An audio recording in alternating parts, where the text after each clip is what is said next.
ছোট পর্দায় আবারও ফিরতে চলেছে তোমাদের রানী ধারাবাহিক। ভিডিওর প্রথম লাইনগুলো শুনে আপনাদের মনে হতেই পারে যে এই তো কদিন আগে শেষ হলো ধারাবাহিকটি, হয়তো ক্লিকবেট করে ভিউজ নেওয়ার জন্য এমনটা বলছি।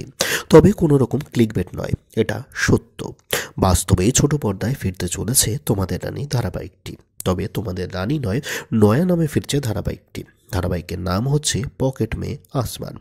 ধারাবাহিকের নাম শুনে একটা প্রশ্ন আপনাদের মনে আসতে পারে, এ তো হিন্দি নাম।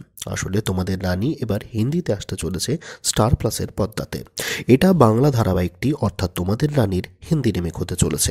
একেবারে শুরুর থেকে শুরু হতে চলেছে পর্দার রানীর সংঘর্ষপূর্ণ জীবনের কাহিনী। ধারাবাহিকে রানীর চরিত্রেই দেখা যাবে অভিনেত্রী অভিকা মালাকারকে। তোমাদের রানী ধারাবাহিকের দরুন খুবই জনপ্রিয়তা অর্জন করেন পর্দার রানী, অর্থাৎ বাস্তবের অভিকা মালাকার। তাই ধারাবাহিকটি অর্থাৎ তোমাদের রানী শেষ হওয়ার পর থেকেই কিন্তু পর্দায় অভিকা মালাকারের কামব্যাকের জন্য দিন গুনছিল তার অগুন্তি ভক্তেরা। তবে কামব্যাক করতে চলেছেন অভিকা ঠিকই, তবে বাংলায় নয়, সিধা মুম্বাইতে হিন্দি ধারাবাহিকের মাধ্যমে কামব্যাক হচ্ছে অভিকার। তবে তোমাদের রানী ধারাবাহিকের ভক্তদের জন্য কিন্তু একটা দুঃসংবাদ, রানীর কামব্যাক হলেও দুর্জয়ের কিন্তু কামব্যাক হচ্ছে না এই ধারাবাহিকে। বরঞ্চ দুর্জয়ের বদলে রানী জুটি বাঁধতে চলেছেন পর্দায় দিগ্বিজয়ের সাথে।